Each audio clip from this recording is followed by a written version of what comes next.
Threshold is made with the support of listeners like you. Join us at thresholdpodcast.org.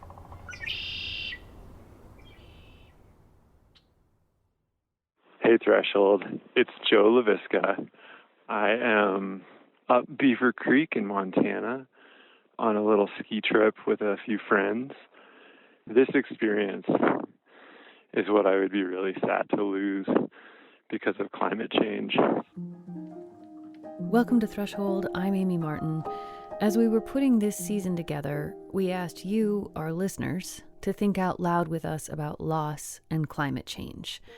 What you're worried about losing, what you might already be grieving, and we're going to share some of your responses in this episode. This is what our pal Joe LaVisca sent us. As we progress through climate change, we're just seeing less and less snow falling, and it's being replaced by rain. And so one day there may be a time when a place like this no longer gets continuously covered in winter snow, and I wouldn't be able to ski on top of the creek as we're doing now. And that would make me really sad. So that's just one thing about climate change that I'd be sad to lose.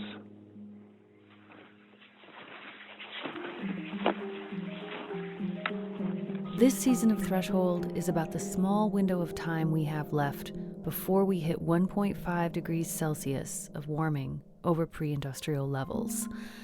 So, our time, right now, what we're doing and not doing.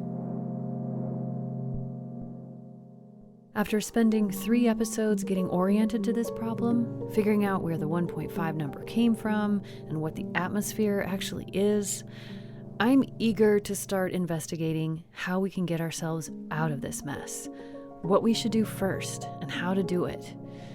And we're going to get there in future episodes. But before we can move fully into problem-solving mode, I think we have to grapple with a big, obvious, and really difficult question. What happens if we fail? What will the consequences be if we hit 1.5 and keep on warming the world to 2 degrees or more?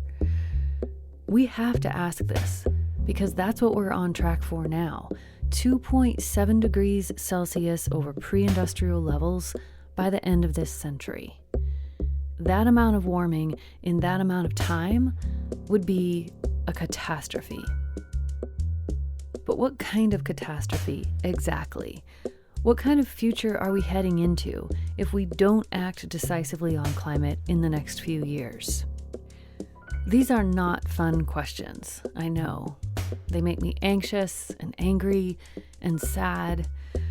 So many people all around the world are feeling deep worry and grief about what we're doing to the climate. But as hard as it is to face these feelings, I think there's power in bringing them out into the open, where they can be seen and shared and possibly transformed into useful action. And as we make space to process some feelings, we're also going to arm ourselves with some facts with the help of 3 different experts. Because it's not enough to say that the climate crisis is bad or that carbon emissions are harmful. We need to get much clearer about the specifics. Who and what is at risk here? What are the real stakes of failing to meet the 1.5 goal? We have to examine that possible future because it might be the one we're choosing. And I think we owe it to ourselves and future generations and every other living thing on this planet to confront what that means.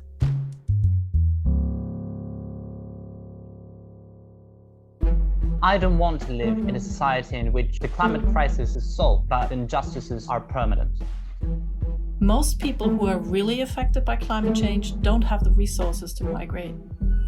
So if you keep kicking the ball further and further down the road, it's going to get harder and harder to deal with. What we've called these tipping points and extremes are not that far away. In fact, the future is closer than we think, and we are unprepared. Sandhill cranes. I'd really miss sandhill cranes. There isn't a fall or spring that goes by that I don't stop what I'm doing when they come over. And this year's migration was really late, and it makes me wonder what's to come.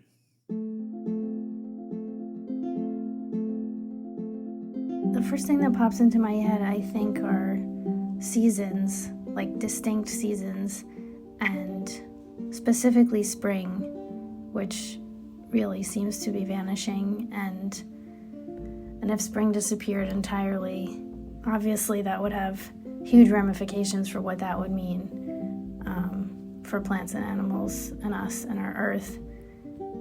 But I also would just miss the experience of spring, the temperatures, the feeling of the air, the type of sun, the breeze. Yeah, spring. The number of things at stake in the climate crisis do not fit inside one episode. It's hard to even fit them inside my mind. The list of plants and animals at risk of extinction is long enough to break the hardest of hearts. Polar bears, of course, but also corals, koalas, Adelie penguins, leatherback sea turtles, Bengal tigers, mountain gorillas, monarch butterflies, and so much more.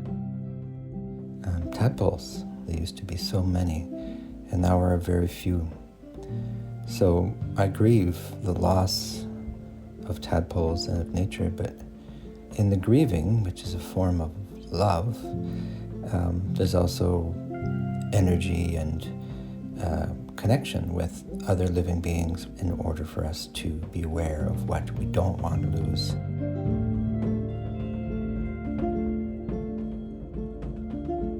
It would hurt to lose a lot to a changing climate.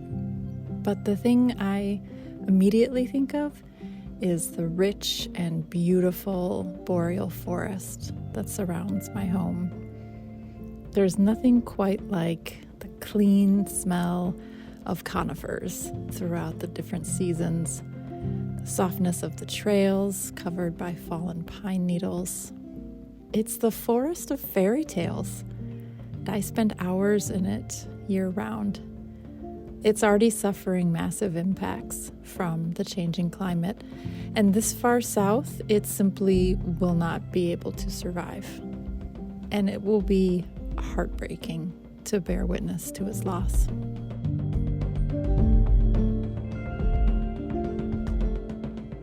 Part of what's hard about grasping the potential losses here is that they're happening at lots of different scales, all at the same time. There are these huge planetary changes, forests converting into savannas, oceans turning acidic, the ancient dance between pollinators and the pollinated falling out of rhythm. But we experience them in small, personal ways, right outside our own back doors. I would be really sad to lose the eastern hemlock. It's my favorite species of tree and is one of the pillars of our northeastern forests. They're just such powerful trees, and I really can't imagine a forest without them.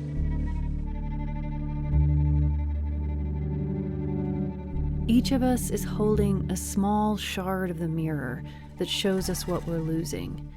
And what we see in that mirror is very different depending on who we are and where we live.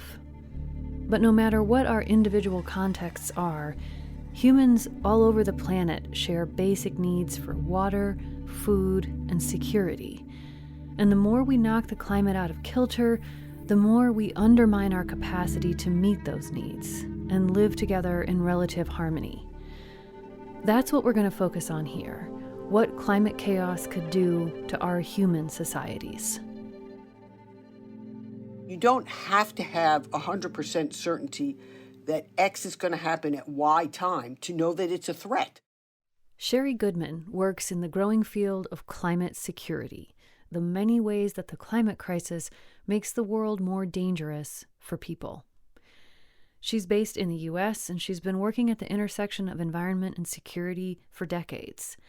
In the 1990s, she became the first person at the U.S. Department of Defense to be named Chief Environment, Safety, and Health Officer, and she's currently the Secretary General of the International Military Council on Climate and Security. Which is a group of generals, admirals, and national security professionals in 35 countries around the world dedicated to elevating attention to climate change and its security impacts. So let's ground this conversation with two key data points. First, as I said a few minutes ago, we're currently on track to hit 2.7 degrees Celsius of warming by the end of this century, almost double the 1.5 goal. That number comes from the Climate Action Tracker, an international consortium of climate research organizations, and it's based on current real-world emissions and policies, not what countries are saying they hope to achieve, but what they're actually doing. That means that number could change a lot if we take different actions, so it's not set in stone, but it is bad news. Data point number 2 is a reminder of something I said in our first episode this season. Global warming is like turning the knob on a stove, not flipping a light switch. So if we hit 1.6 degrees Celsius over pre-industrial levels, it's not like we suddenly wake up inside Dante's Inferno. But we do take one more step toward it. And as we pass each notch on the climate dial, we make our world less safe. As General Sullivan, the former Army Chief of Staff, said, we can't wait for 100% certainty. If we do, we know something bad is going to happen on the battlefield. So military leaders are accustomed to operating and making decisions based on incomplete information. And she says understanding the climate crisis as a security threat can help leaders make smarter choices. In the Cold War, we spent billions of dollars of American GDP to deter a Soviet nuclear attack, a bolt out of the blue nuclear attack. Now, we didn't know that it was going to happen, and thankfully it didn't.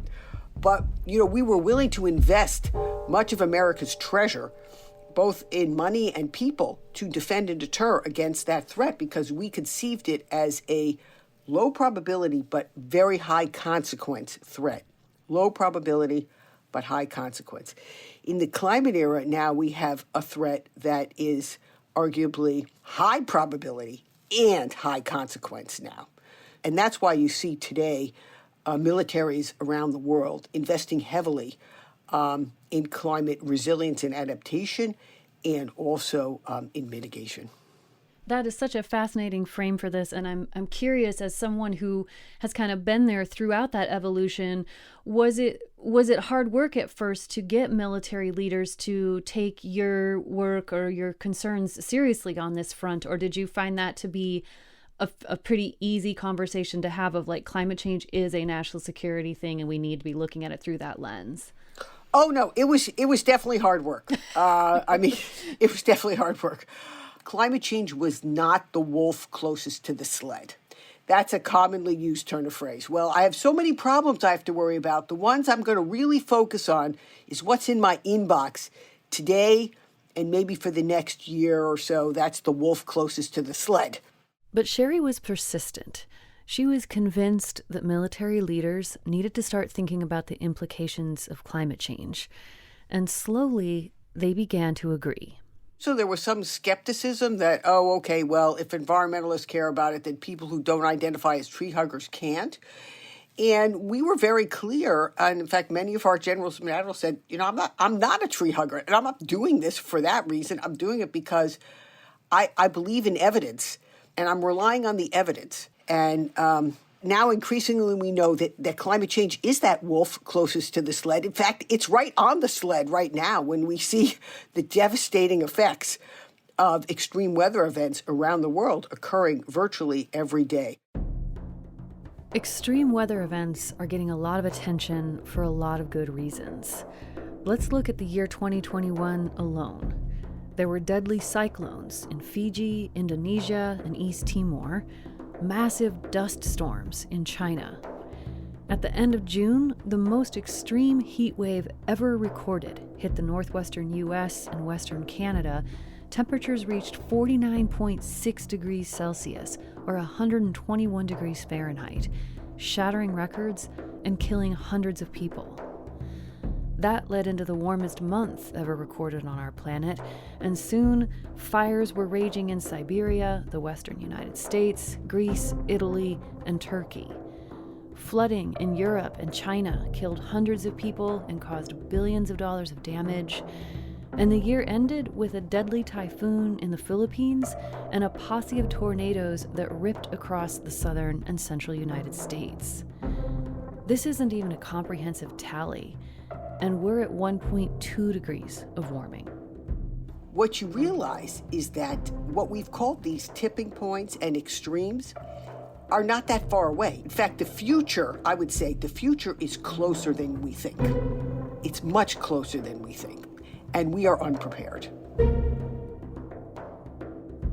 Of course, not every weather disaster has a link to climate change, but our tinkering with the climate is making extreme weather events more likely and more severe. These kinds of catastrophes are hard to deal with, even if everything else is more or less normal. But it's not. The hurricanes and flash floods increasingly making headlines around the world are playing out against a backdrop of slower, less dramatic changes that might be harder to detect, but are no less important. Our carbon emissions are changing long-term rainfall patterns, wind and ocean currents, rates of snowmelt, and as one of our listeners said earlier, the length and timing and nature of the seasons in different locations. And all of those things affect one of the core essentials of human life, food.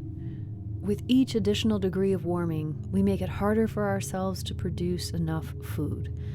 Climate change is already impacting farmers in the United States, South Asia, Sub-Saharan Africa, and other parts of the world as well. Parts of Latin America are drying out, and the coffee crop is no longer robust. The agricultural regions have become less productive. Food shortages have all kinds of effects beyond hungry bellies. Prices go up, economies get disrupted, families are sometimes forced to abandon their lands. Weak spots in the social fabric and government systems begin to fracture and fray. And in the worst climate scenarios, the world would face massive famines. Some areas might become more agriculturally productive, like northern regions in Canada and Russia, but a lot of areas become much less agriculturally productive over the next several decades because of drought, extreme weather events, changes in the regular precipitation and monsoon cycles, for example, across much of Asia. And then there's water. Let's just ignore sea level rise for a minute and focus on fresh water. I will really, really miss clean, free water. I don't want the reality of the world to end up being a place where water is something that we fight and we die over. Pretty heavy, but this is definitely something that keeps me up at night. One region of huge concern is Central Asia, where the Himalayas and other mountain ranges hold massive amounts of snow and ice, which helps to provide fresh water for 1.5 billion people downstream in Afghanistan, Pakistan, India, China, and a handful of other countries. Even if we manage to keep global temperature rise to 1.5 degrees, 1/3 of this ice could be lost by the end of this century. If we warm the world beyond 1.5, half or even 2/3 of Asia's glacier ice could be gone in 80 years. There's a similar scenario playing out in the Andes Mountains in South America, and these are far from the only regions where lack of fresh water is a growing issue. Across much of northern Africa and the Sahel, the drought has become even more extreme. Again, across many parts of the world now, floods, fires, drought, all exacerbated by climate change beyond the natural cycles. Anyone living in the Western US or Western Canada knows that wealthier countries are not exempt from devastating droughts and fires. Several of our listeners spoke to this. Something that I've already been sad to lose with climate change is summers without wildfire smoke, and being able to feel like I can spend time outside and be able to walk my dog without worrying about health impacts for him, and being worried that there's particulate pollution leaking into my house through the windows, and just generally being able to feel like the air isn't this toxic thing that is turning my lungs into a time bomb for cancer. I'm worried and sad about losing the experience of hiking a big mountain and getting to the peak for a view where you feel like you can just see forever. Last summer, I had that experience of going for a hike and kind of being ready to take in a great view and just feeling kind of sad because you could just see all this brown crap in the air blocking the view. Something I'll be sad to lose with climate change are the mountain forests here in New Mexico.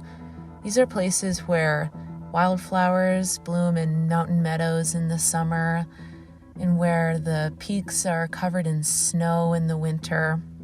And they're the closest I feel to being at home in nature. But they're really fragile, and if wildfire season continues to grow out of control, or if the climate warms so much that these forests can't survive, I'll lose this feeling of being at home in the wild world. On the other side of the continent, in cities like Boston, New York, and Miami, the problem is more likely to be too much water. And many parts of Europe are dealing with increased flooding too. But although it's important to understand how climate will impact each of our individual communities, I think maybe it's more important to recognize that the climate crisis is a global problem in a very globalized world. It brings an increased risk of pandemics, more disruptions to supply chains. Things that happen in one place quickly ricochet out and affect us all. It's abundantly clear now that climate considerations and climate commitments are mainstream in the foreign policy decision-making of virtually every country now, whether you like it or not. And so it's become part of global geopolitics. And so it's going to be a continuing factor in relations between major powers, U.S., China, Russia, Iran, also between developed and developing countries. Every week now almost brings a new chapter in the permutations of the relationships and affects both how we address and combat climate change, but also relations between countries, from trade to finance to all the elements of security. So let's do some sorting of the potential threats here. Sometimes I hear people say climate change is going to destroy all life on Earth or wipe out humanity as a species. Both of those things are highly unlikely. Many beautiful, complex, and utterly unique species will be lost forever. But life on this planet will persist, and our remarkably adaptable species is a long ways from self-extinction. But there is an existential struggle going on here for human civilizations. We need some amount of predictability around core resources of food, water, and habitable territory in order to build every other element of human society: healthcare, education, government, laws, art and culture, technology, and trade. These are the things that are really at stake here. Without some basic level of stability and balance in the climate, all of these things could start to crumble, and we may be reduced to a level of social chaos that's hard for us to actually imagine, possibly a state of constant war. That's why Sherry convened the first group of U.S. generals and admirals to address the national security implications of climate change back in 2006. We did that because we could see that there were mounting threats to our security from climate change, which we characterized as a threat multiplier for instability in fragile regions of the world. Everything we've already talked about could help fuel conflict, extreme weather events, long-term ecosystem changes, disruptions to our food and water systems. But that's not all. We're literally changing the map of the world, reducing the amount of land in coastal zones where hundreds of millions of people live, and possibly wiping out some island nations, as Adele Thomas described in our first episode. As farmlands become deserts and tundras become bogs, we will radically change the number of people who can live in any given region. It's a scale and type and pace of change that our current national and international institutions are not designed for and are not prepared to handle. As we look at all these scary possibilities, it's important to keep in mind that conflicts are created by people, not carbon molecules. There's nothing that says we have to respond to the climate crisis with war. And some past claims of causal links between climate and conflict have later been shown to be overblown or just plain incorrect. We have agency here. People can and often do choose to cooperate, even in very hard times. But making the choice to collaborate might get more difficult as resources become more scarce.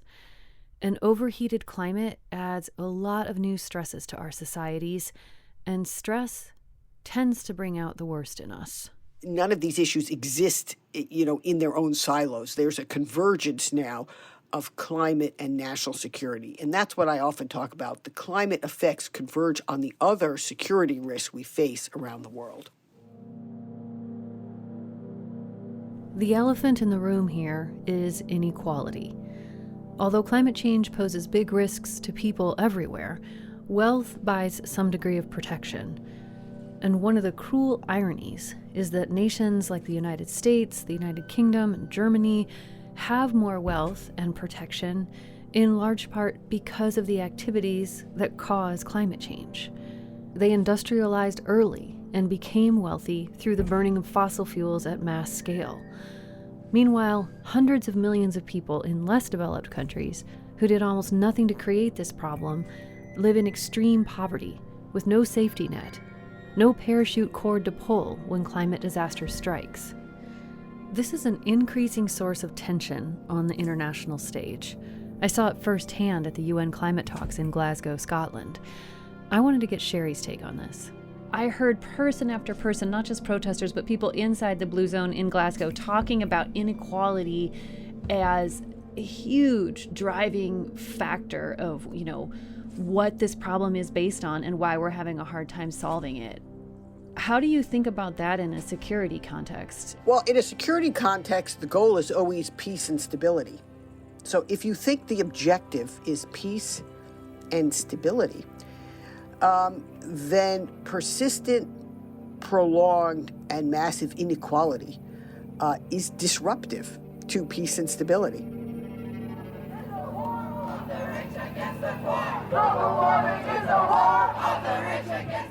I'm out on the streets in Glasgow on the second day of massive protests held during the UN climate conference. Every group that walks by seems to have a different slogan. This group is shouting over and over, "Global warming is a war of the rich against the poor." Global warming is a war of the rich against the poor. Global warming is a war of the rich against the poor. Global warming is a war of the rich against the poor. I stand off to the side, watching them for a while. Some of them look a little surprised to be there, maybe a little unsure of themselves. Some look really angry, and all of them look very young. I wonder what the world will look like for them 20 or 30 years from now. Will they be telling their kids stories about how they helped to avert the worst? Will they still be passionately protesting this war? Or will they be fighting in it?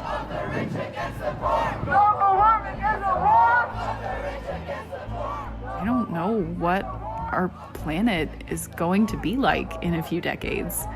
And I don't know if I feel good about choosing to bring another human being into the world when I cannot say with any kind of certainty that they won't be born into a world that's full of supply issues or food shortages or inhospitable conditions. I'm sure some people out there would say, oh my gosh, you're being so dramatic. There's no reason to doubt that your future exists. You'll be fine. We'll be fine. And maybe I will be fine with all of the privilege that I have backing me up, but not everybody will be. And maybe I won't be. Maybe you won't be. It's weird to think, and it's weird to press on as if nothing is massively wrong when we don't know how wrong it can go.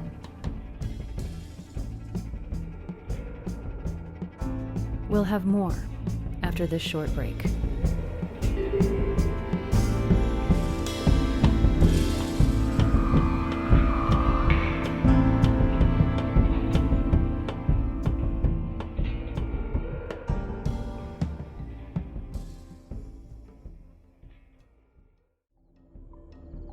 I believe that an ecological and climate transition will be completely inevitable. I believe that it will happen. But the main question that we need to ask ourselves is how and in which terms this transition will develop. Welcome back to Threshold. I'm Amy Martin, and this is Bruno Rodriguez, one of the founders and leaders of an organization called Youth for Climate Argentina, a branch of the global Fridays for Future movement. I'm 21 years old, and I study political science at the University of Buenos Aires, my home city. I heard Bruno speak at an event hosted by the New York Times in conjunction with the UN Climate Conference in Glasgow, and I knew right away that I wanted to talk to him further about this intersection between the climate crisis and global inequality. We met online after the conference, and Bruno told me his pathway into these issues started when he was just 14 years old. That's when he started working with people in some of the poorest neighborhoods of Buenos Aires. Later, when he participated in his school's Model UN team, he started to make connections between these major international issues and what he was seeing on the ground in his city. I started to understand the interlink between the violation of human rights and vulnerable economic and social conditions and the effects of the climate crisis.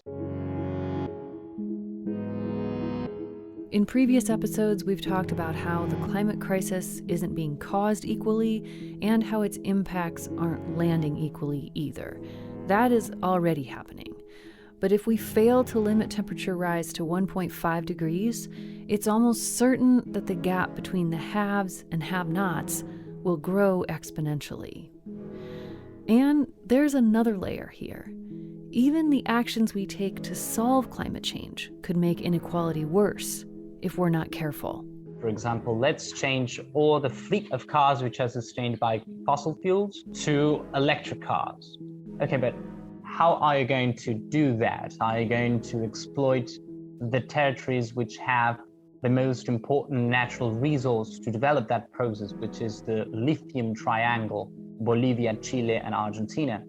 These three countries possess more than half of the lithium in the world, and demand for the metal is going through the roof for electric cars, cell phones, and everything else that uses a lithium battery. But the process of extracting lithium has a lot of environmental impacts. One common method requires a ton of energy, which adds to the climate problem. Another method requires huge amounts of water, around 500,000 gallons per 1 ton of lithium, and the use of toxic chemicals that can contaminate local waterways. That's the method that's primarily being used in Latin America.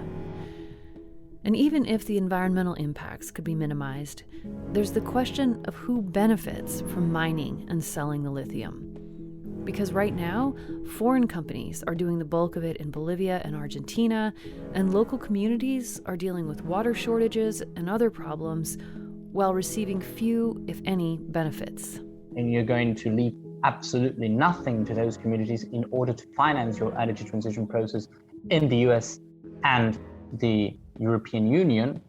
Or is it going to be fair for all of us? Is it going to be a just transition in geopolitical terms?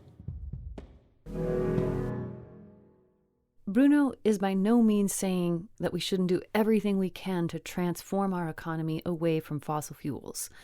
But what he and thousands of other activists, especially young people, are demanding is that this energy transformation has to include a transformation of the underlying power dynamics too.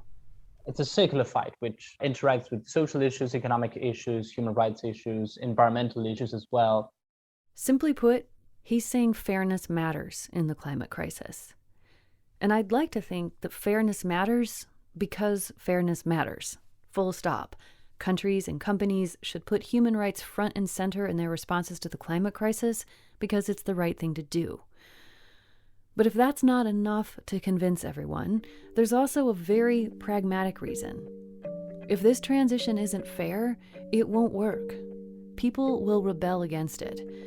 For instance, a lithium mine in Tibet caused so much damage to local streams that people threw piles of dead fish into the streets of their village in protest. A so-called green revolution that evokes that kind of response isn't green and isn't a revolution. It's just business as usual. It's the same old-fashioned definition of progress that we've been using since the Industrial Revolution. Like we talked about in our last episode, that definition celebrates successes while ignoring the costs. And Bruno says if we don't disrupt that way of thinking, then we are headed into a very dark time. Well, I think that the world which failed to deliver good climate action, it is a world of dystopia. It is indeed a world in which the present social injustices and the present economic gaps are deepened in a way that we cannot imagine. The latest reports from the Intergovernmental Panel on Climate Change confirm this.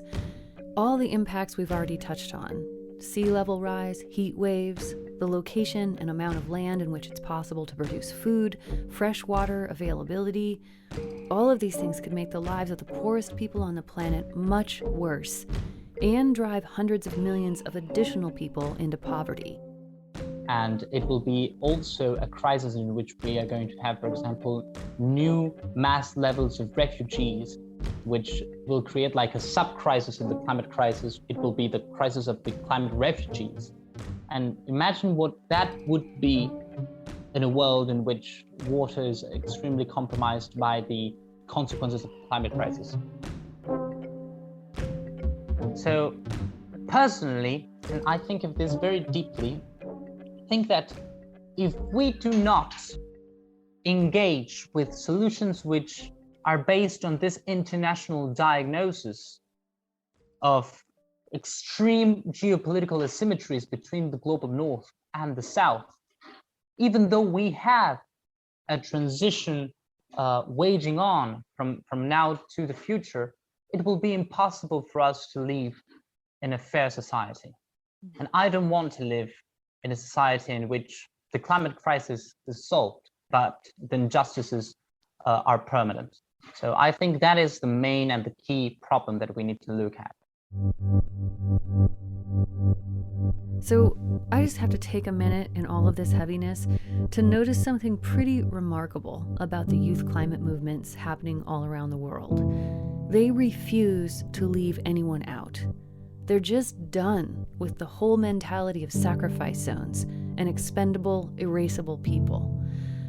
Sure, it's a lot easier to speak those ideals than it is to put them into practice, but I don't think there's ever been a time when this many young people in countries all over the world were as conscious of the connections between their individual lives, the global human community, and the health of the planet.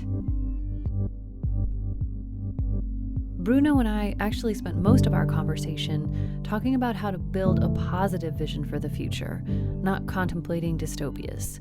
So you'll be hearing more from him this season. But I want to turn now to a topic that he mentioned a moment ago, how the climate crisis could force people to leave their homes, or even their home countries. Climate migration is on a lot of people's minds right now, both the fact of it and the fear of it. I think the very, very first step when talking about climate change and its consequences is an acute awareness of how we talk about it and the impact of how we talk about it. Christiane Fröhlich is a research fellow with the German Institute for Global and Area Studies. I'm based in Hamburg, And I'm a peace and conflict researcher by training. And she says we have to start any discussion of climate migration with an understanding that there can be a big gap between our assumptions about migration and what the research actually shows. For instance, she says the stereotypical picture of a war refugee is of a person in dire straits, destitute and homeless, but that's often not the case. Migration is such an expensive activity. People who are well off, who have the means, that's when migration happens. It's not that people fleeing conflict don't have real and urgent needs to migrate. It's just that the people who are able to make that choice are probably not the very poorest people in the society. And Christiana says there's a growing body of research demonstrating that this trend holds when it comes to climate migration, too.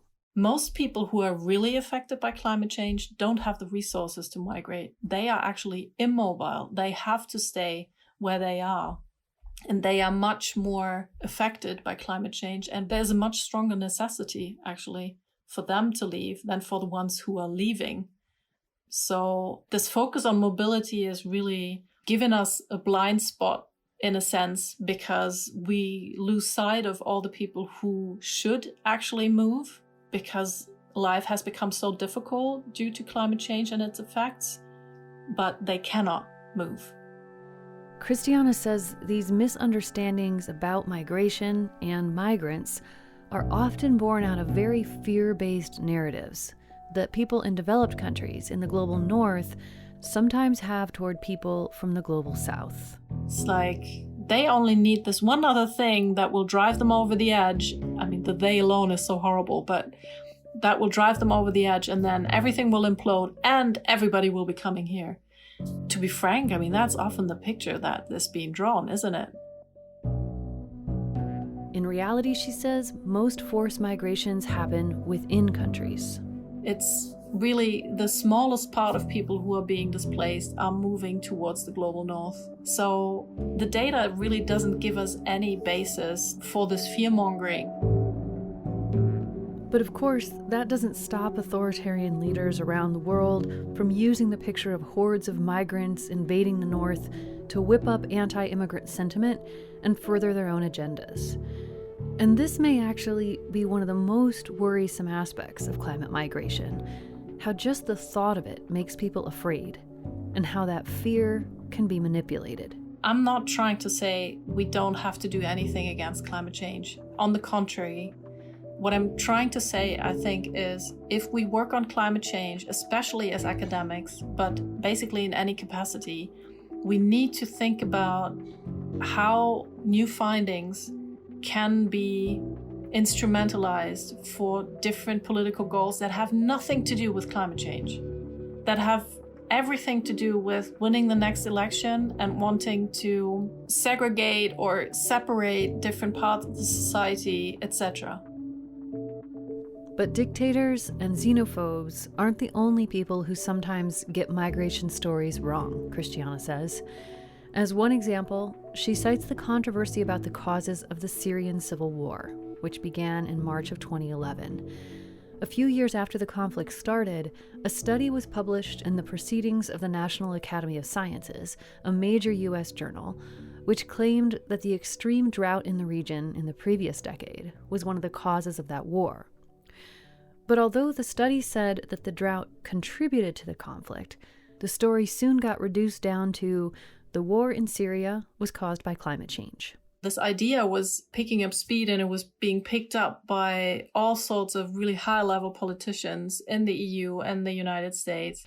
And the idea was there was this drought, there was internal displacement because of the drought, and something that you could call agricultural collapse, and that was what caused the war. However, nobody had actually gone and talked to Syrian farmers to ask them, So there was this drought. What was it like? How were you affected? Did you move because of it? Do you know people who moved because of it? Did you demonstrate because of it? Is this why you took to the streets, etc.? All these questions hadn't been asked of my knowledge. And so I thought that's something that I can add. I can go there and talk to people. So she did. She went to Jordan and spent time in refugee camps and cities.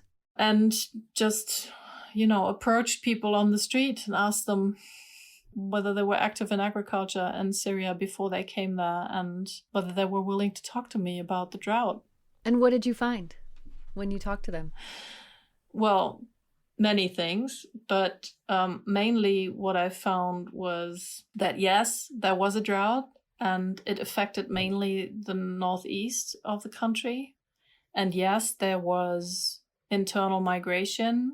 But when the troubles started, troubles is very euphemistic, when the violence started, the demonstrations started, they actually went back home. They left. They weren't the ones who orchestrated these kinds of demonstrations.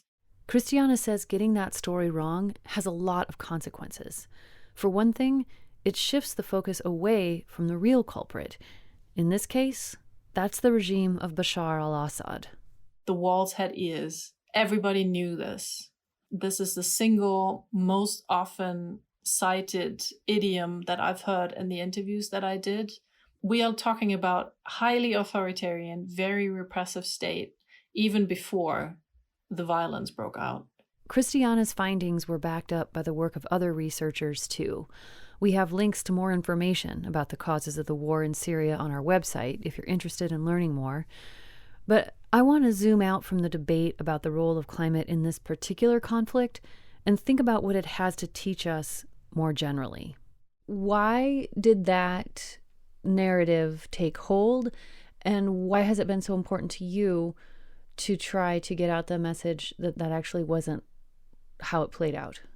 I think the reason why it took hold was that there was a possibility, it's thinkable, right, that this happens. And if I'm being mean, I'll say it's a great headline. It's attractive, in a sense. It's a story that can help you raise awareness for something that we have been ignoring for so long and that we really need to pay attention to. So I understand that you're grateful for any kind of ammunition to throw against that. But I can also see that these kinds of stories, and this is not only for Syria, but also in the Horn of Africa, for instance, where these stories have been told, that this has been used to wall off even further. Some people hear a story about climate driving a wave of migration and think, wow, we really need to solve climate change. And other people hear that same story and think, we have to build walls to fend off all these people who will come here because of climate change. And that's why I'm in it, because I can't sit and watch the EU closing off further and further and further. Yeah, that's why I'm in it. Climate migration will almost certainly be a growing issue in the years to come. But conflict over migration, or any of the impacts of climate change, is not inevitable. It has everything to do with what and who gets defined as a threat, and how we define security. You can think about security as national security, as international security, as human security, and maybe as ecological security. And each time the question, what is it that we want to secure, is going to be answered so differently. So if we want national security, we are trying to safeguard a national territory, a national population, national boundaries. And if we go to human security, it's going to be, we want to safeguard human life, regardless of nationality, regardless of place. And if we go even further to ecological security, we want to safeguard life on Earth, not only humans, everybody. So the question is going to be answered differently, and the tools that we choose are going to be so different.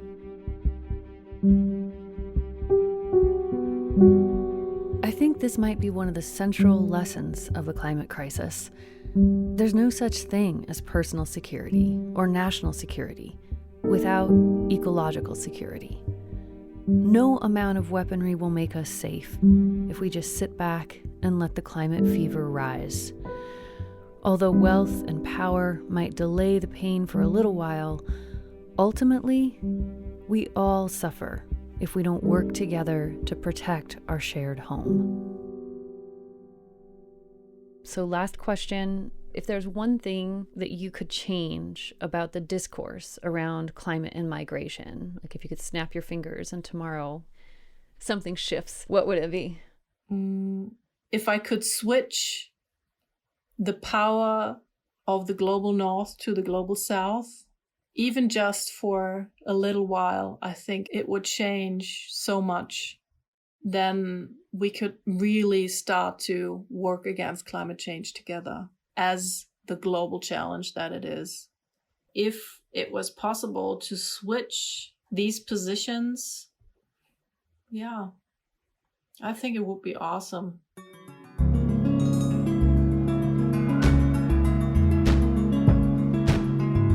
What I hear Sherry, Bruno, and Christiana saying is that none of us get to not think about this anymore. Whether you're a hawk or a dove, a Republican or a Democrat, an environmentalist, a capitalist, an anarchist, a religious fundamentalist, or someone who resists ists and isms of all kinds, your life is going to be affected by climate change. It already is, even if you're not aware of it. So we have a choice. We can keep trying to avoid reality and condemn future generations to an endless series of compounding crises. Or we can take hold of the fact that it's still possible to dramatically reduce future suffering and decide to get to work. That's what we're going to do in our next episode.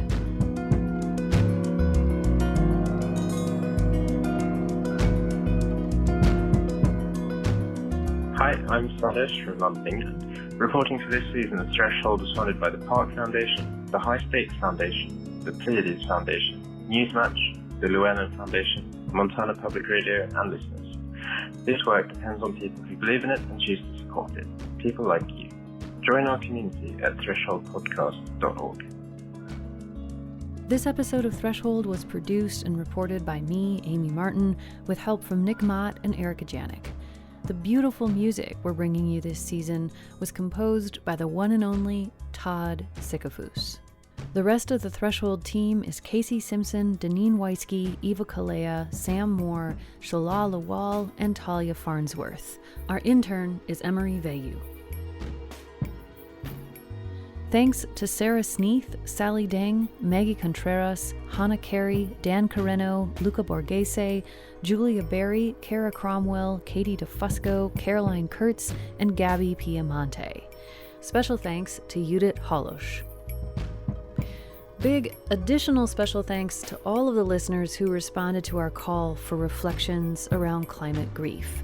We actually had more responses than we were able to fit into this episode, so we made a special collection of additional listener voices, which is available at our website, thresholdpodcast.org. And maybe hearing how your fellow listeners are feeling makes you want to share something too. If so, we'd love to hear from you. Please call and leave us a voicemail on our Threshold listener hotline. That number is 321-BISON-20. Or you can make a voice memo and email it to us at operations@thresholdpodcast.org. Again, the US-based phone number is 321-BISON-20. Or you can make a voice memo and email it to us at operations@thresholdpodcast.org. And thanks again to everyone for sharing your thoughts and feelings with us.